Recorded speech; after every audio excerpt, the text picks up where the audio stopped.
अस्सलामुअलैकुम। आप सभी लोगों को ईद की बहुत बहुत मुबारकबाद। और अभी हम मौजूद हैं बिहार के अरवल ज़िले के शाही मोहल्ले में अपने घर के बाहर।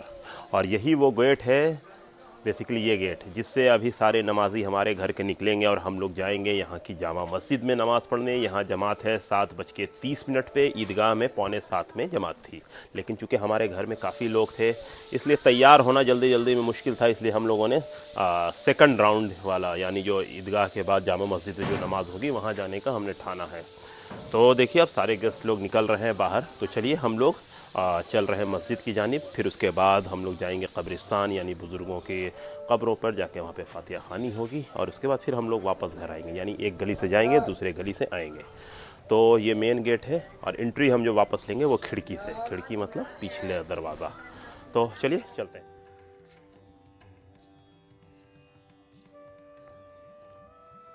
डॉक्टर साहब आप तो भाई उनका वो नमाज पढ़ी ना, हम लोग थोड़ी पढ़ा जो गले मिलेंगे। अल्लाह हम समझा के आ गए तो वो पूछने वाले थे, बड़ी जल्दी आ गया हो। आए हैं कहाँ जा रहे हैं? अल्लाहु अकबर, ला इलाहा इल्लल्लाह, अल्लाहु अकबर, अल्लाहु अकबर वलिल्लाहिल हम्द। अल्लाहु अकबर, अल्लाहु अकबर, अल्लाहु अकबर, अल्लाहु अकबर।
तो फाइनली हम लोग नमाज़ पढ़कर अब निकल चुके हैं। अब जा रहे हैं कब्रिस्तान की जानिब, यानी वहाँ पर जितने बुज़ुर्ग पुराने गुज़रे हैं तो वहाँ पे फातिहा खानी कर लेने के लिए।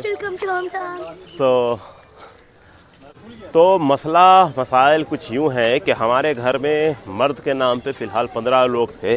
तो अरवल जैसी जगह जहाँ बिजली कम रहती है तो नहाने में, तैयार होने में टाइम लगता। तो बहरहाल तो यहाँ पे इस मोहल्ले में फ़िलहाल 2 जमात थी। एक जमात थी 6:45 में, दूसरी थी 7:30 में। तो 6:45 वाली तो हम नहीं पढ़ सके, लेकिन 7:30 वाले में हम लोगों ने नमाज अदा की, ईद उल फित्र की। और उसके बाद जो गले मिल के मुबारकबाद देने का प्रोसेस था उसको फुलफ़िल किया गया। और फिर अब हम बाहर आए हैं, तो अब हम आगे चल रहे हैं। और यहाँ ड्रेसिंग सेंस का मसला ये है कि जैसे जैसे हमारा मुल्क ग्लोबली, मतलब पूरी दुनिया ही बेसिकली ग्लोबलाइजेशन का शिकार हो रही है, तो इसका असर ये हो रहा है कि लोगों के रहन सहन, खान पान और कपड़े लिबास, इन सारी चीज़ों में भी वैसी चेंजिंग आपको देखने को मिलेगी। तो पहले लोग कुर्ता पैजामा ही में दिखते थे, तो इस बार लोग जुब्बा में भी और अलग अलग तर्ज की टोपी, पगड़ी, इमामा और इन तरह की चीज़ों में भी लोग दिख रहे हैं। अलग अलग उन्होंने अपने कपड़े को मतलब अलग अलग रूप में बदल रखा है। तो ये एक चेंजिंग है जो साफ साफ झलक रही है। तो ये कब्रिस्तान है, बेसिकली ख़ानदानी कब्रिस्तान।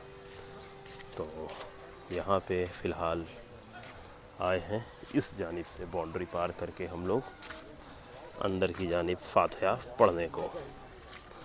तो यहाँ पर फातिहा का बेसिक कंसेप्ट यही है कि ख़ुशी के मौके पे हम अपने बुज़ुर्गों को नहीं छोड़ते हैं, यानी उनके दरगाह पे, उनके मकबरे पे, उनके मज़ार पे आके फातिहा ख़वानी की जाती है और जो छोटे छोटे बच्चे होते हैं इन जैसे, उनको उनके बुज़ुर्गों से रूबरू कराया जाता है। तो हमारे साथ यहाँ पर हुज़ैफ़ा हैं। अस्सलाम वालेकुम, आप सभी को ईद मुबारक। तो अभी हम अरवल में हैं। ये हमारे पीछे आप देख रहे हैं, ये सोन नदी है और इस नदी की खूबी ये है कि यह नदी सूख गई है। तो चलिए अब हम लोग घर की जानिब यहाँ से बढ़ेंगे और आगे चलेंगे।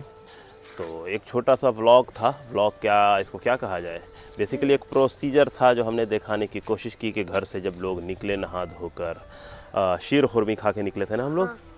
तो वो एक छोटा सा प्रोसेस था। बहरहाल बहुत शुक्रिया, चलते हैं घर आगे। तक पहुंचने तक